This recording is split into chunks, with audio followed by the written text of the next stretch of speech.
The likelihood of being exploited and staying in situations that are unhealthy for you because of rigidity are two hallmark characteristics of autism. Sometimes we talk about bullying. Sometimes we talk about this disproportionate tendency of autistic people to be bullied in childhood, young adulthood, because they miss social cues. But on top of that is a tendency in close, intimate relationships to engage in patterns where, because you misunderstand social cues, because you're not necessarily noticing or understanding the implied meanings and the malevolent intent behind people's actions, autistic people often get exploited. This is compounded when in early childhood development, you were taught to suppress your needs because your reactions were too big, because your sensory issues were seen as not legitimate. That learning to distrust your internal voice and defer to others as experts, likely autistic experts, about your artistic experience opens people up to pervasive bullying and close, intimate relationship violence.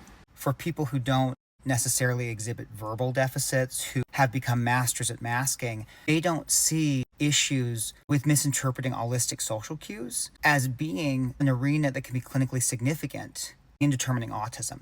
And the other piece around rigidity is, even when autistic people know that a job is not good for them because of bad supervision, because of environment, know that relationships are abusive, one of the most prominent reasons I get for not leaving is an overwhelm with change, an inability to imagine a different situation, a fear of change that goes beyond what autistic people experience. It crosses a threshold where, despite all the evidence to the contrary, it is unfathomable to make that change. And I found that at its core, when I'm assessing for autism, that's a key signifier of autism for people who were missed as children, but later on becomes clinically significant as adults.